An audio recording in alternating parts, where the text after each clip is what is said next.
Halo sahabat Hasna, perkenalkan nama saya Dr. Ahmad Riyadi Setiawan, biasa dipanggil Dr. Ahmad.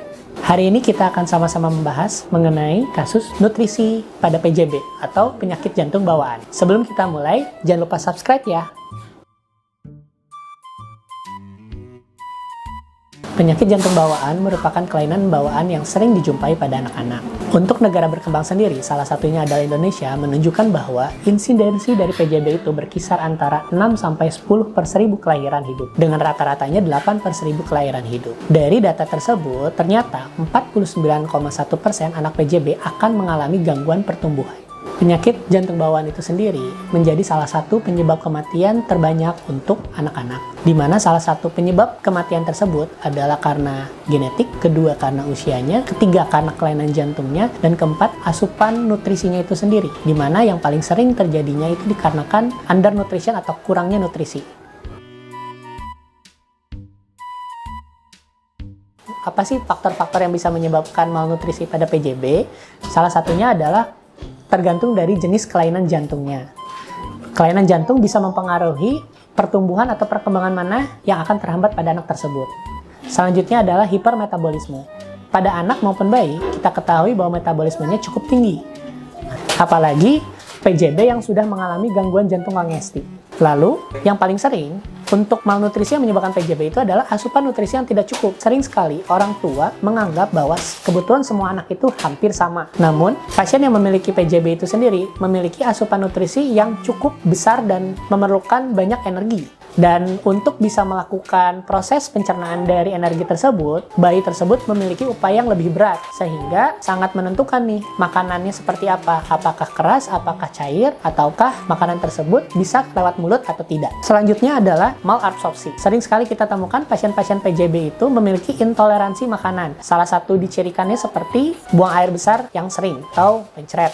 Dan selanjutnya adalah memang karena kelainan genetik ataupun kelainan di luar jantung itu sendiri. Kenapa sih nutrisi itu penting? Karena nutrisi itu adalah suatu hal yang penting untuk memastikan energi yang adekuat. Untuk terutama pada pasien-pasien bayi maupun anak yang memiliki tingkat metabolisme yang tinggi, serta memiliki resiko untuk mengalami kekurangan energi. Nah, untuk kasus-kasus yang bayi dan anak yang memiliki penyakit jantung bawaan, memiliki resiko yang signifikan terjadinya ketidakseimbangan itu. Karena satu, dia bisa meningkatkan pengelolaan energi, dan kedua, asupan nutrisinya yang memang tidak memadai. Nah, ketidakseimbangan energi tersebut bisa menyebabkan terjadinya satu, seperti malnutrisi, kedua seperti terjadinya gangguan pertumbuhan, gangguan kognitif, maupun perkembangan motorik. Penilaian nutrisi itu sangat sulit dan juga kompleks, karena kita memerlukan untuk penilaian berbagai aspek, seperti aspek faktor resiko, aspek penilaian baik eksternal maupun internal. Namun, karena kesulitan hal tersebut, sampai saat ini belum ada patokan yang pasti bagaimana cara menilai bahkan untuk melakukan pendampingan nutrisi tersebut pada pasien-pasien PJB. Penilaian status nutrisi pada anak PJB ada beberapa tahap. Pertama, kita harus mengumpulkan apa saja faktor risiko yang berkaitan dengan diagnosis jantung dan kesulitan makan dari pasien tersebut.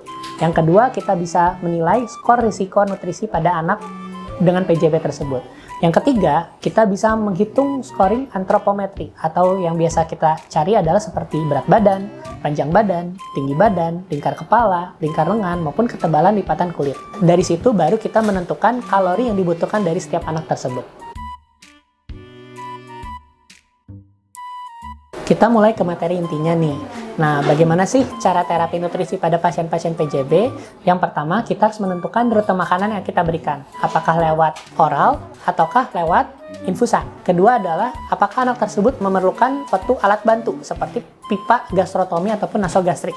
Karena dengan menggunakan pipa tersebut, kita bisa lebih mengukur dan mempermudah kita untuk pemberian kepada bayi tersebut. Nah, masuk ke poin yang paling penting di sini adalah pada pasien-pasien PJB itu sangat memerlukan kalori yang cukup tinggi. Di mana kalori yang tingginya itu adalah 120-160 kilokalori per kgbb per hari atau per berat badan ideal. Di mana mana protein dan lemaknya dibagi menjadi 10-15% untuk protein dan 35-50% untuk lemak. Selanjutnya sisanya itu adalah karbohidrat sebanyak 35-55% total dari kalori. Untuk tambahan-tambahannya kita harus menambahkan seperti multivitamin. Multivitaminnya itu seperti vitamin A, B, ataupun C. Selanjutnya adalah elektrolit, karena penting sekali elektrolit untuk diberikan kepada pasien-pasien PJB, terutama pasien-pasien PJB yang menggunakan terapi jantung kongesti, seperti asupan natrium atau garam, juga kalium.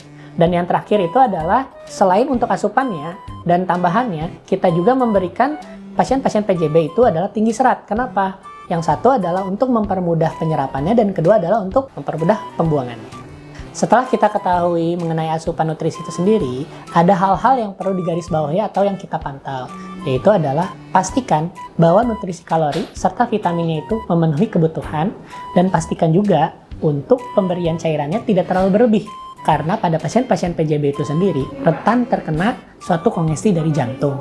Dan yang terakhir itu sendiri adalah untuk pemantauan multivitamin serta memastikan bahwa cairan-cairan tersebut dan makanan-makanan tersebut dapat diterima oleh anak tersebut. Jadi kesimpulannya, nutrisi itu berperan penting loh untuk pertumbuhan serta metabolisme tubuh. Di mana pada pasien PJB sering disertai dengan adanya malnutrisi ataupun gagal tumbuh. Untuk bisa menghambat atau mencegah hal tersebut, perlulah asupan nutrisi pada pasien-pasien PJB. Karena kita ketahui bahwa nutrisi PJB lebih besar daripada yang direkomendasikan seusianya ataupun fisiologisnya. Namun, di samping dengan kebutuhan nutrisi yang besar, toleransi volume cairannya itu lebih terbatas dibandingkan anak-anak seusianya. Sehingga kesimpulan dari pemberian nutrisinya itu formulanya adalah 1. Pemberian tinggi kalori. 2. Kurangi volume cairan yang berlebih. 3. Asupan multivitamin serta serat yang cukup untuk anak-anak dengan PJB. Sekian informasinya untuk nutrisi pada pasien-pasien PJB.